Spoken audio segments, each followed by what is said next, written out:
Hi guys, Gwen Esther here. Today I have a special guest, my dear friend Allison, who's been living and working in South Korea for quite some time. And I asked her to come over so that I can ask her a bunch of questions about her life in South Korea and about her work experience. Now last week I shared about my experience of working for a private academy, but since she's worked for both public and private school, I wanted her to share her experience so that it can help you out in some ways. So Allison, when did you come to Korea and why did you choose to stay? I came to Korea in 2010, so it's been 10 years in Korea. I went home for 1 year. And I chose to stay in Korea because when I was in university, a lot of my close friends were Korean, and I got to experience a little bit of their culture and got really interested, and it kind of influenced my decision to come here and check it out. Did you intend to stay this long? And what made you stay this long? I didn't expect to stay this long. I just came for 1 year and just did year-by-year contracts. It just worked out that way, that I just renewed it again and again or found a better position. Not thinking long-term, but just like, okay, this is good, I'll keep going. What is or was the hardest thing about living in Korea, and did it take long to adjust? Hardest thing was being so far from family. Adjusting was not too hard for me because I already had some good friends who lived in Korea, and I had a little bit of community here. So it was easier for most people, I think. Did you experience any discrimination or racism? Surprisingly, I did experience a little bit of it. The first time I ever went to Busan, I went with a Korean friend, and at the train station nearby, we were going to go to a jjimjilbang, a sauna, public sauna. It would have been my first time, but when we got there, they rejected us, like no foreigners. And we were both very shocked. You know, I don't look like threatening in such a big city and right by the train station. We had to kind of change our schedule. I'm pretty fortunate being Caucasian. And being privileged in that way. But for a lot of other Asians and people with darker complexions, I've seen a lot of discrimination towards those people and just even getting looked at differently or ignored. But there have been different instances where I've seen situations of stronger discrimination and racism. And what did you miss the most? My family, home food, also the festiveness of the autumn season and Christmas season, which I love. And in the States, yeah, like apple picking, pumpkins, all that stuff. And then from Thanksgiving to New Year's Eve, it just feels like Christmas the whole time. Here, those seasons, if you don't go out and actually try to do something, it'll just feel like it didn't happen. I do miss that. And what still bothers you? I don't think I'll ever get used to... I can put up with it, but I can't adjust to noisy eating or people open mouth eating. Not everybody does that. I mean, if you go to a nice restaurant, you're not going to see that. But like when I'm with people in their homes or in the office at school, like obviously slurping noodles is normal here. It means it's good. And some people chew with their mouth open when they're eating snacks and stuff. But it was so ingrained in me not to eat noisily. We'd get scolded at the table all the time. Like, chew with your mouth closed. Don't make any sounds when you're eating. It's bad manners. But here it's like, you know, I hear it around professional people in my workplace and I'm like, is this okay? Like, can I do that? Was there anything that you disliked in the beginning but now you're okay with? Yeah, it's kind of funny to say, maybe it's TMI, squatty potties. I know in the States there's I don't know if it's a trend, but just people getting to understand that having a certain position without straining yourself is healthier. Even at our school, there's a stall that has a squatty potty, and I don't have to touch anything. I feel clean, and the position is very comfortable and effective. I don't know if I could live without it now.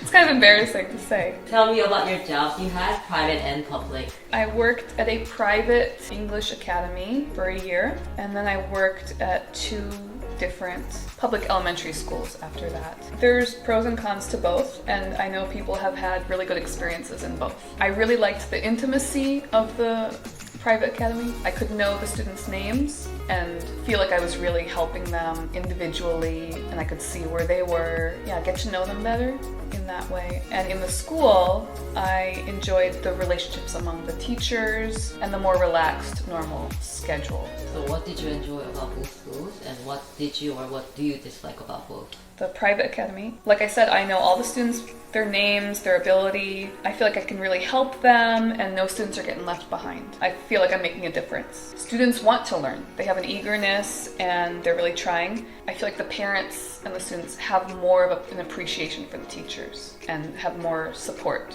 in that way. In the elementary schools, better benefits, vacation days, sick days, break time, a decent lunch time. I can go to the bathroom. I mean, yeah, some academies have good benefits. Normal hours, 8:40 to 4:40. Good relationships among the teachers. There's more of a community and we're supporting each other. I felt more supported. The teaching is less intense. The con. In the academy, I had no break time. I couldn't go to the bathroom unless I felt I could trust the students. Like, okay, you're reading something, I'm gonna go to the bathroom. I didn't have time for meals. I didn't have any vacation time. The competitiveness among the teachers was really intense. The place where I was at had a very manipulative authority. There can be cliques among the teachers who are already there when you come. I felt overworked, pressure to overperform when it came to events and things. Late hours, no overtime pay. I just felt like I didn't have enough rights or support in that way. And cons for elementary school, I don't know all the students, you know, I'll walk on the street and kids will say hi to me and I'm like, are they my students or not? Like, there's so many kids at my school. I don't know all of them. Kids in the neighborhood say hi to me and I'm like, have I taught them or do they just know who I am because I live around How here? many students do you have?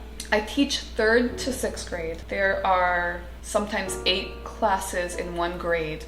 And maybe 30 students in one class, 28 to 30 students. And then there's like kids in 1st and 2nd grade who recognize me as the English teacher, but I don't teach them, and they'll say hi to me. And then I have kids from my previous years that are in middle school that say hi to me, and I'm like, who are these kids? I don't remember their names, you know, and I feel bad. So I don't know all the students well. I'm not able to help all the students. I feel like some kids get left behind. There's kids who, not all of them know the alphabet, and they're still in 6th grade. And I want to really help them, but there's not enough time or resources to do that. Some students are not motivated. They don't have any eagerness to participate, so that also doesn't help them move forward. You know, sometimes I don't feel like I'm making a difference in that way. Like, I really want to help them well, but I just gotta let them do it for themselves. You know, it's their decision to learn or not. Where do you prefer to work at? Public school, 100%. I've been offered lots of jobs from friends from university who own private schools, or different people have approached me and offered me positions. They sound great, but I can't go back to that after having so many benefits in the public school. How many days do you get off, like vacation days? In a year, it's over 20. It's like a little less than 30, maybe 26 or 28, something like that. In a year. 26 working days? Paid vacation days. So does that include weekends? We don't work on weekends, we don't work on holidays. During the summer and winter vacation, we have English camp. And what are all your employers straightforward about the job requirements, pay, logistics, and have they all kept what's written on the contract? In the public schools I worked at, being public positions, government positions, I felt more secure and that my rights were protected. They're like, okay, well, let's look at the contract whenever there's stuff. In the academy, though, it felt kind of deceptive sometimes. When calling potential teachers, I felt uncomfortable about being honest with the boss right there and felt threatened, always compared to previous teachers who I never met. What would you say from your experience the standard pay for native teachers will be? Like, the very basic is 2,200,000 won per month. But for schools, it can increase by year or experience, or depending on the area. If it's a rural area, then there's usually a bonus for that. You can get a bonus for renewing your contract. Did they pay or do they pay severance or pension? In public school, I remember having severance pay. And what's the nicest thing you have ever received from your schools? Honestly, the relationships have been great. The care when I'm sick or celebrating a birthday or something, I felt a lot of kindness and care, and they're really concerned and thoughtful. We used to do 1-night, 2-day trips before COVID as a group of teachers and have a really good bonding experience. And would you recommend others to come to work in Korea? Yeah, I would recommend it. If you have an open mind and flexibility to a different culture, different from your own, you enjoy helping others, yeah, definitely. And what would be your best advice to someone looking to move and work in Korea as a teacher? Go through a good program that will train you and help support you with other teachers. Be open to involve yourself with Korean teachers and Korean people. Don't be in your own cultural bubble. So put yourself out there and try to be involved, be understanding and flexible. Korea can be wonderful and a great chance to grow and make memories and eat all the food.